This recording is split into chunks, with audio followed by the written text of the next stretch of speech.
In this video, I want to talk about the benefits of spending time and learning from minorities. I'm going to tell you one little story about how that shone out brightly for me. I was spending time with a young woman who had an incredibly traumatic background, and as I got to know her, she showed me one photo that immediately captivated me because she was twice as alive, twice as filled with just radiating as I'd seen in any other photo with her and her family or friends. And I asked who she had her arm around. And it was a young woman with ADHD and Down syndrome, very limited learning capacity, very emotional, completely honest, completely transparent, completely in the moment. And this was a young woman that my friend had spent more than 2 years teaching and caring for every day. And it brought out the radiance in her like nothing else in her life before or since. I think that it was the unusual health, that there's something very healthy in being completely in the moment, having no lies or even concept of lies, having no pretense, no self-censorship, shame, or awareness to try to live up to. And that this, quote, disabled person, this minority in this condition, had given my friend a chance to be herself in a way that nothing else had. There's another reason that minorities, people on the fringes of whatever bell curve, have something to offer. One of them is an unusual perception, depth perception. And I want you to visualize, you see my two eyes here, and I want you to imagine that these eyes keep widening and getting further apart. Because with a perspective that I'll call a 6-inch differential, maybe it's 5-inch, but the world looks slightly different from just 5 inches. The same moment in time, the same mental calibration, the same beliefs and programs, the same reality and focus, 5 inches apart, allows me to see this side of an object in a way that I can't quite see quite as much from this very, very small differential. Now, were your eyes to be a foot apart, a meter apart, a country apart, a world apart, when you opened your eyes, you would see, in some cases, completely different realities, different temperatures, different weather patterns. One eye would see night, one eye would see day. One eye might be in a very poor neighborhood while another was in a very rich neighborhood, because they are getting further and further apart. But the question is one more valuable or more real than the other? If one eye sees complete poverty and the other sees complete luxury, does it mean that one of them is false? Or does it mean that the breadth and depth of perception is bigger? Now, the same is true in any bell curve, where you have the majority sharing a common experience in the middle, and then you have a minority on each side that has a very different reality. When we spend time with a minority, we see the world in a way that we cannot and will not see in any other way. And that experience provides depth perception.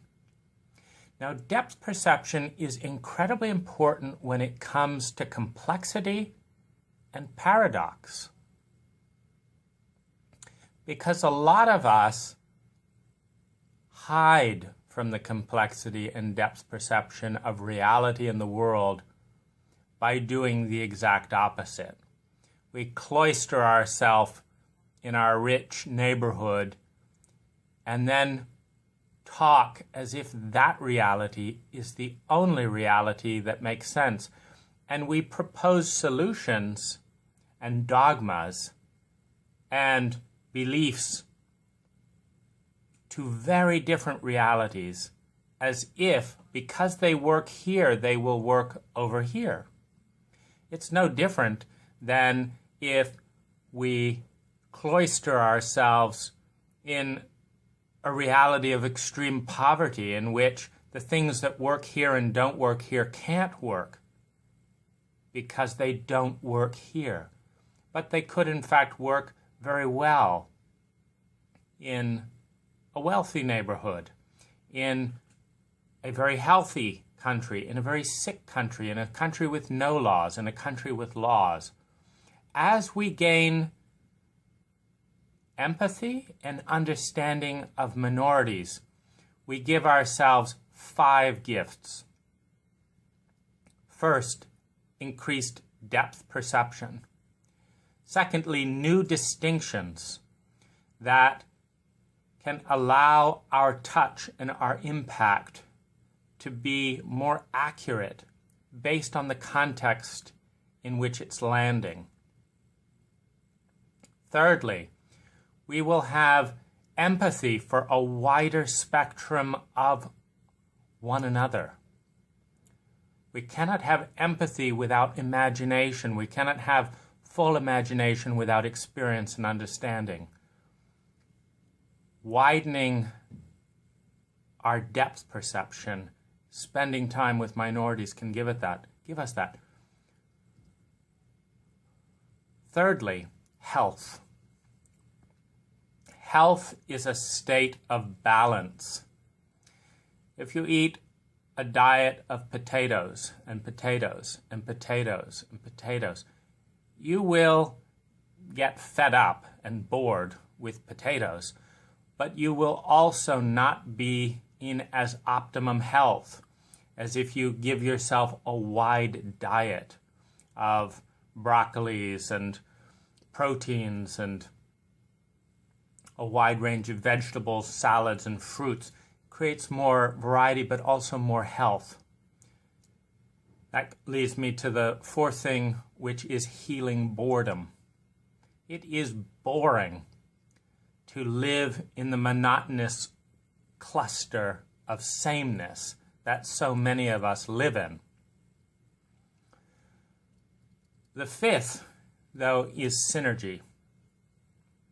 Because when you understand that your world is not right, it's not the only one, it's not as interesting as the full spectrum of colors, that what works here will not work there, and we have the humility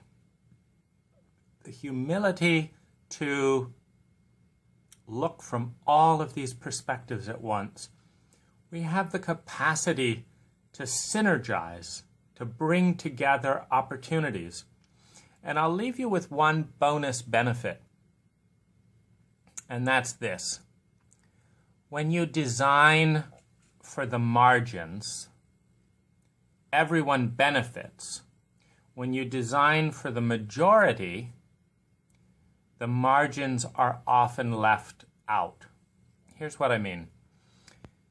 When we design for handicapped, people with wheelchairs, everyone benefits because we are giving options to everyone. Everyone can walk up the ramp rather than the steps. An old woman who may want to walk more comfortably and gradually, who's on that whole continuum, can walk on the ramp. Kids can play on the ramp. It gives choices to everyone.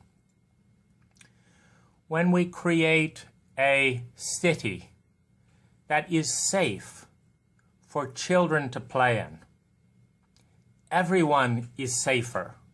Everyone feels more connected than when we have a reality in which anyone with a child is automatically in low-grade, constant chronic anxiety because there's no sensitivity, there's no buffer, there's no safety. That's also a reality without greenery, without public spaces, without community. When we care for minorities, we care for things in ourselves that often we're not sensitized enough to feel, or to notice, or to respect. The people at the edge of the bell curve are often the weather vanes of directions that, if not attended to, will end up hurting the majority. They're like the weather forecasts. This is what's coming. In other words, if 10% of the population can no longer function in a culture that's moving this fast without anxiety attacks, and we say, oh yeah, those are just the sensitive types, we don't need them, they should man up, etc., etc. So, just we don't need to deal with that. We're plowing ahead. It could be an indication that if speed and pressure and complexity without relief and without new technology and science of relaxation and bonding, that in another 10 years, in another 20 years, 30% of the population may be suffering anxiety, etc. So the sensitives, the margins, the poorest of the poor and the richest of the rich, they offer a perspective that everyone can benefit from. So here's my challenge to you. Find a group of people that is at the opposite of your norm. Someone who is severely disabled. Someone who is amazingly rich. Someone who is amazingly poor. Someone who is so sensitive they cannot function in the reality around. Someone who knows nothing about technology, but everything about nature, or nothing about nature and everything about technology. Find someone on the margin. Spend enough time with them, without judgment, to see the world through their eyes. Observe how the world would look to you if you lived in that reality.